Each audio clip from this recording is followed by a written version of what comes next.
We will look now at the electronic structure and the periodic table. So the question is there any relation between the position of an element in the periodic table and its electronic structure? To answer this question, let's examine some atoms. Let's start with the lithium atom. So the atomic number of the lithium atom is 3, which means it has 3 electrons. In the first energy level, we will place 2 electrons only, and the remaining electron will be placed in the second energy level. So in the case of lithium, the outermost energy level contains only 1 electron. Let's look now at the sodium atom.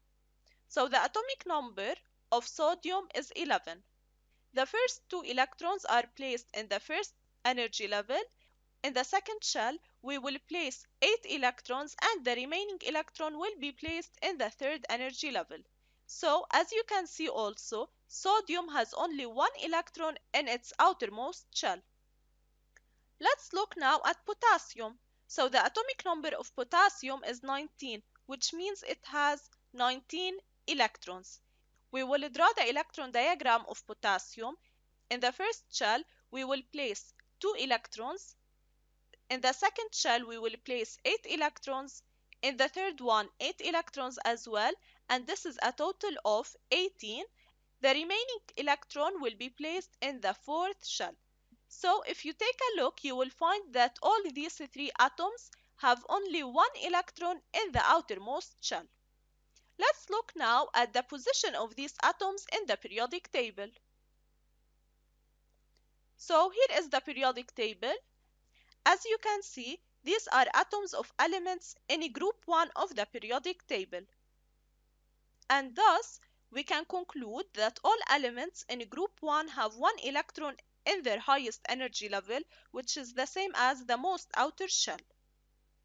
This means that elements in any one of the main groups of the periodic table will have the same number of electrons in their highest energy level. And this electron, for example, which is in the outer shell, is called the outer electron. For example, if we know that an element is in group 7, then this means that it has 7 electrons in its outer shell. It has 7 outer electrons, and so on. The chemical properties of an element depend on how many electrons it has. So the way an element reacts is determined by the number of electrons in its highest energy level. And because all elements in a particular group all have the same number of electrons in their highest energy level, then they will react in a similar way. So let's take an example. We will look at the reactions of these 3 elements with water. So the first one is lithium. Lithium plus water will give lithium hydroxide plus hydrogen. And this is the formula of lithium hydroxide.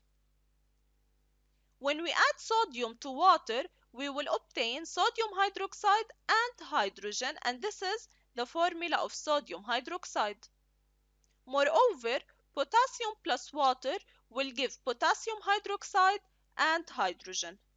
And this confirms that elements which are in the same group and they have the same number of outer electrons will react in similar ways and they have similar chemical properties. Let's look now at noble gases. So elements in group 0 of the periodic table are called the noble gases, and these are the noble gases. These are very unreactive elements. You will ask yourself, why? Let's look again, for example, at the electronic diagram of neon. Neon has a full outer shell. So if you remember, we said that we will place only 8 electrons in the second shell, and here are the 8 electrons, so it's full. So atoms of these elements have a very stable arrangement of electrons. They have 8 electrons in the outer shell, except for helium, which has 2 electrons only in the outer shell.